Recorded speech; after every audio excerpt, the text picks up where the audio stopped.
شہر جیلا کے فضائل آسی ہر فضیلت کے وہ جامے گئے نبوت کے سوا ہر فضیلت کے وہ جامے گئے۔ ایک اور رخ نظر آ رہا ہے، آپ تقریر فرما رہے تھے، تقریر ختم ہو گئی، سارے لوگ اٹھ کے چلے گئے، مگر دیکھا گیا کہ ایک صاحب ہیں جو بیٹھے ہوئے ہیں، سر جھکائے ہوئے ہیں۔ غوث اعظم دستگیر نے دیکھا کہ یہ شخص ہے کئی دن سے آ رہا ہے، بیٹھا رہتا ہے، جاتا نہیں ہے۔ غوث اعظم دستگیر نے فرمایا ایک شخص یہ کیا مسئلہ ہے؟ سارے لوگ محفل ختم ہو گئی، سارے لوگ چلے گئے، تم یہاں کیوں بیٹھے ہو؟ تو جانتے ہیں اس سائل کا سوال دیکھیں، اس نے عرض کیا حضور والا جن کی مرادیں پوری ہو گئی وہ چلے گئے، میری مراد ابھی پوری نہیں ہوئی ہے، میں کیوں جاؤں گا؟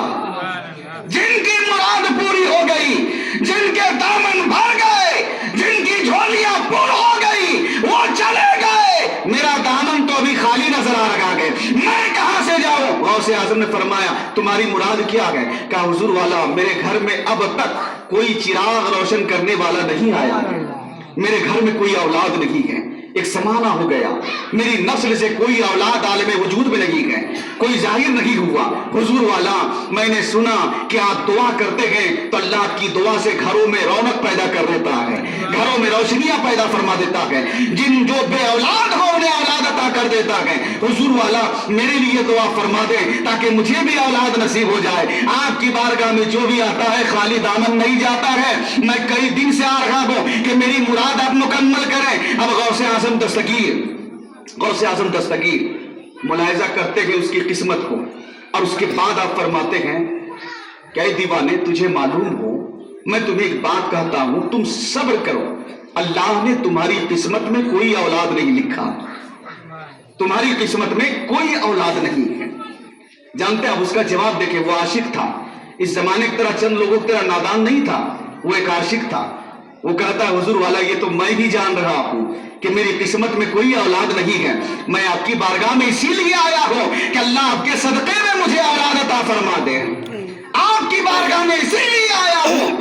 غوث اعظم دستگیر فرماتے ہیں محبت سے اے دیوانے سنو، آپ کی قسمت میں تو کوئی اولاد نہیں، لیکن میری قسمت میں جتنی اولادیں ہونی تھی، جتنے لڑکے ہونے تھے وہ سب ہو گئے، ایک لڑکا ہونا بھی باقی ہے۔ سبحان اللہ، ایک لڑکا ہونا بھی باقی ہے۔ ایسا کرو کہ تم اپنی پیٹھ کو، اپنی پشت کو میری پشت سے مس کر لو اور میں اپنی پیٹھ کا وہ لڑکا تیری پیٹھ میں بھیج دیتا ہوں۔ تم اپنی پشت کو، اپنی پیٹھ کو ظاہر کرو۔ غوث اعظم دستگیر اپنی پشت کو ظاہر کرتے ہیں، وہ عاشق وہ دیوانہ بھی اپنی پشت کو سامنے کرتا ہے۔ غوث اعظم اپنی پشت کو اس کی پشت میں ملاتے ہیں، مس کر دیتے ہیں اور اپنی قسمت کا بیٹا اس کی قسمت میں بھیج دیتے ہیں۔ یہ غوث اعظم کی شخصیت ہے۔ جانتے ہیں وہ شخص وہیں سے اٹھ کے آتا ہے، گھر آتا ہے، خاتون سے ملاقات ہوتی ہے، حمل میں آتی ہے، 9 ماہ کے بعد اس کے گھر میں محی الدین ابن عربی پیدا ہوتے ہیں۔ ان کے گھر میں محی الدین ابن عربی بہت بڑے عالم کا، ایک جید عالم کا، جن کا نام بحر العلوم کہا گیا ہے، بحر العلم کہا گیا ہے، علم کا سمندر کہا گیا ہے۔ غوث اعظم نے اپنی قسمت سے ایسا نوازا کہ وہ علم کا کوہ ہمالیہ بن کے دنیا میں آ گیا ہے۔ یقین جانے کہ غوث اعظم کی عطا کا جواب نہیں ہے، ان کی نوازشات کا جواب نہیں ہے۔ جو بندہ صدق دل سے غوث اعظم سے لو لگاتا ہے وہ بندہ ہمیشہ زمانے میں کامیاب رہتا ہے۔ باتیں بہت ساری ہو سکتی